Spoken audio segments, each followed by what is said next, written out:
Jirra jirtu uummata saba bal'aa ani maqaan kiyya Abdii Qixxeessaan jedhama. YouTube chaanaaliin keenya immoo Oromoo Vlog jedhama. Egaa akkuma beekamu guyyaa har'aa ayyaanni injifannoo Adawaa ni kabajama.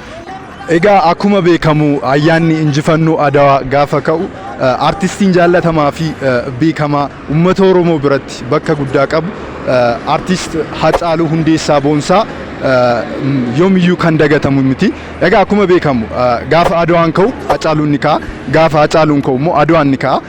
Kunis kan ta'uu danda'e Hacaaluun injifannoon Adawaa kun injifannoo saba bal'aa uummata Oromoo ta'uusaa ifaaf ifatti alagaa faana mormaaf morma wal qabuun injifannoo kana kan Oromoo ta'uusaa kan raggaasise ta'uusaa yaadannoo keenya yeroo hundaati jechuudha. Hayyee qophiin keenya akkuma itti fufetti jira. Amma mooraa yuunivarsiitii Finfinnee fuulduratti argamna. Barattoota yuunivarsiitii Finfinnee gaaffii tokko tokko gaafachuuf jenna. Adawaa fi Oromoon maal akka ta'e yookiin immoo waa'ee Adawaa irratti hubannoo akkamii akka isaan qaban gaafachuuf jenna. Amma dhumatti waliin tura. Eeyyamaa ta'uu keef galatoomii jalqabarra maqaa kee. Rakkoon qabu an maqaa koo Daawud Abdoon jedhama. Barataa waggaa jalqabaa yuunivarsiitii Finfinnee 6 kiiloo. Okay, galatoomii gaaffiiwwan tokko tokko si gaafachuufan deema. Jalqabarraa siif Adawaan maali? Adawaa kamiin ibsitame? Adawaa jechuun anaaf Adawaa jechuun injifannoo uummata gurraachaati. Uummata gurraachaa guutuu Afrikaa jechuudha. Uummata akkuma beekamu lola uummata adii fi gurraachaa jidduutti ta'ame uummanni gurraachi moo'ateedha. Gabaabinumatti Adawaan anaaf ittiin boona.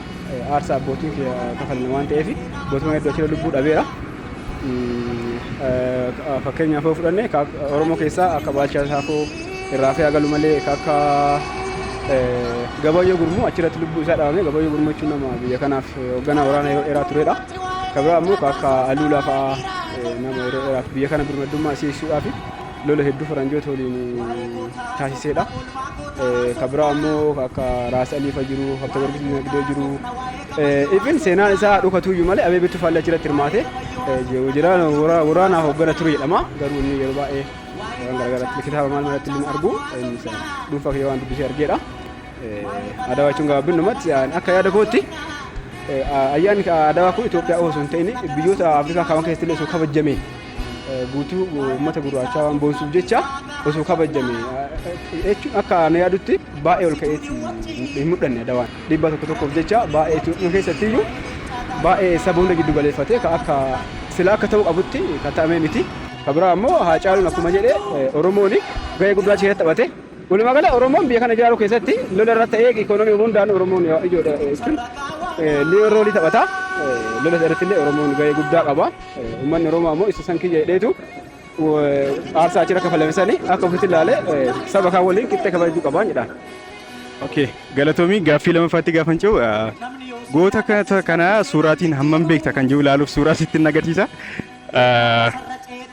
Goota kana suuraa ilaaltee maqaa natti himta? Tole. Abdii Saagaa. What? Bro, what are you talking about, man? Hin arganne. Arrata? Gabayyoo Gurmuu. Gabayyoo.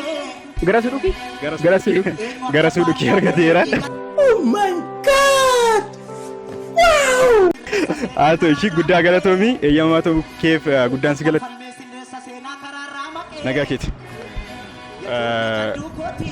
Gaaffii tokko tokko si gaafachuufan deema. Jalqaban maqaa kee. Tole maqaan koo Fedhasaa Yohaannis jedhama. Kanaan dhufee godina Wallagga Lixaarraati. Amma asitti yuunivarsiitii kana keessatti barataa yuunivarsiitii waggaa tokkoffaadha. Finfinnee keessatti jechuudha. Okay, haa ta'u jalqaba gaaffiin jalqabaa kan ta'u Adawaa akkamiin ibsita yookiin Adawaan siif maali? Okay, Adawaan egaa waan baay'ee bal'aadha seenaa Itoophiyaa keessatti jechuudha. Haa ta'uyyuu malee jecha gabaabaadhaan ibsuudhaaf Adawaan bakka itti uummanni Itoophiyaa humna koloneeffattoota warra adii kana irratti injifannoo argateedha jechuudha. Akkuma guutummaa Afrikaatti iyyuu jechuudha. Itoophiyaan Afrikaa keessatti kan humna koloneeffattoota warra adiirraa walaba taatee qofaadha. Injifannoon kun uummata Itoophiyaa qofaaf utuu hin taane uummata Afrikaa guutummaadhaaf iyyuu seenaa addaati jechuudha. Gabaabaadhumatti. Okay, akkuma beekamu jeneraalota Adwaa irratti hirmaatan duulanii duulchisan 11 keessaa jeneraalonni 9 jeneraalota Oromoodha. Ammas anis gaaffii tokko si gaafachuufan deema. Suuraa sittin agarsiisa. Abbaa suuraa sana maqaasaa natti himta. Goonni kun eenyu? Goonni kuni Abdiisaa Agaa. Abdiisaa Agaa. Haa ta'u haalaan deebisteetta guddaa galata. Tole tole isinillee galata. Okay, jalqabarra eeyyamaa ta'uu keef galatoomi maqaa kee. Maqaan kiyyaa Fayyisaa Suufiin jedhama. Barataa Yuunivarsiitii Finfinnee waggaa tokkoffaatti. Okay, galatoomi. Gaaffii tokko si gaafachuufan deema. Jalqabarra Adwaan siif maali? Adwaa akkamiin ibsa? Adwaan anaa fi yeroo itti gurri Itoophiyaa ol guddatee mul'ateedha. Yeroo itti Itoophiyaan addunyaa irratti mul'atteedha. Yeroo itti gurraachonni sadarkaa addunyaatti mul'atanii sabboonummaan uummata Itoophiyaa tokkummaan uummata Itoophiyaa irratti mirkanaa'eedha jeetiin yaada ibsa akkasitti. Guddaa galatoomi. Gaaffii dhumaa tokko si gaafachuufan deema. Goota Adwaa irratti duule tokko si gaafachuufan deema. Suuraa isaas ittiin agarsiisa maqaa isaa natti himta. Goonni kun eenyu? Caaludha. No! God, please, no! No! No! No. Balaa Zallaqaa? Balaa Zallaqaas miti yaada. Tooraarii Gabayyoo.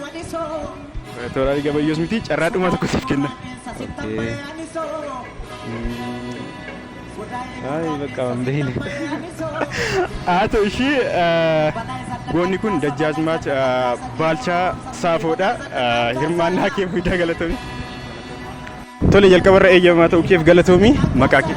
Ayyee ulfaadhu maqaan kiyyaa Caalaa Moosisaa tan jedhama. Yuunivarsiitii Finfinnee waggaa tokkoffaatiin baradha. Gaaffii tokko si gaafachuufan deema. Deebii naaf laatta. Jalqabarra Adwaan siif maali? Adwaa akkamiin ibsita? Adwaan akkamitti ibsutti Adwaan jecha natti fudhata. Adwaa jecha tokkoon ibsuun natti ulfaata garuu Adwaa ibsuuf egaa Adwaa jechuun mallattoo tokkummaa mallattoo injifannooti. Uummata bal'aa Itoophiyaaf keessattuu uummanni kun uummata meeshaa malee yookiis immoo harka duwwaadhaan injifannoo ajaa'ibaa addunyaan ajaa'ibsiifattee kan warra adii irratti galmeessedha. Seenaan yoomillee bara 1886 eegalee haga ammaatti aan addunyaan hin daganne gara fuulduraatti illee mallattoo birmadummaa biyya kanaa warri adiin illee kana fakkeenya godhachuudhaan hin danda'ama tokkummaadhaan warra adii irratti qabsaanii influensii warra adii jalaa bahuun hin danda'ama yaada jedhuutiin qabsaanii warra kolonializimii warra adii irratti jalaa bahuu irratti fakkeenyummaa adda durummaa'an kan goote biyyi keenya tokkummaa ajaa'ibaa kan mul'isa jedheen ibsan Adwaa. Okay, guddaa galatoomi. Gaaffii tokko si gaafachuufan deema. Suura laaltee maqaa goota sanaa irratti himta. Goonni kun eenyu? Hayyee goonni kun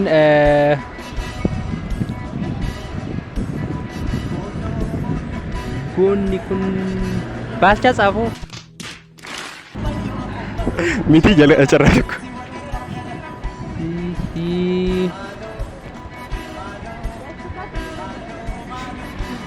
Alamuu Qixxeessaa.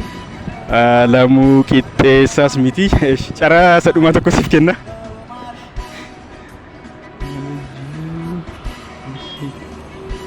Haa ta'u ishee eeyyamaa ta'uu keef galatoomi. Goonni kun Balaa Zallaqee Qilxuudha jedhama.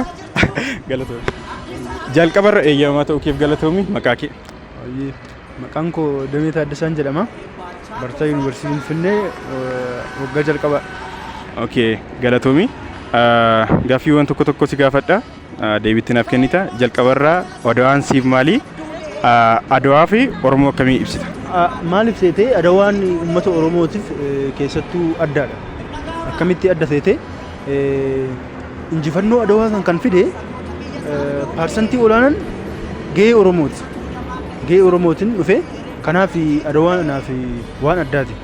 Maaliif gumaacha Oromoon achi keessatti qabu gumaacha olaanaadha. Gootota achirratti hirmaatan keessaa gootonni 11 hirmaatan keessaa 9 Oromoodha. Kun immoo Oromoon biyya kanaaf bu'uura akka ta'e natti agarsiisa. Okay, eeyyamaa ta'uu keef galatoomi. Kabajamtoota daawwattoota keenya qophii yookiin afgaaffii barattoota yuunivarsiitii Finfinnee waliin Adwaa sababeeffachuutiin goone kanuma irratti xumurreerra. YouTube chaanaalii kana subscribe batanii gara gadiitti argamu cuqaasuutiin subscribe godhaa maatii taasisaniin jedha. Viidiyoo kanas like gochuutiin dagatina. Yaada qabdan immoo koomentii irra nuuf kaasiniin jedha. Qophii waliin ani Boona Fiqaaduun ture. Akkasuma Abdiin kaameraa maaliitiin na waliin ture. Galatooma.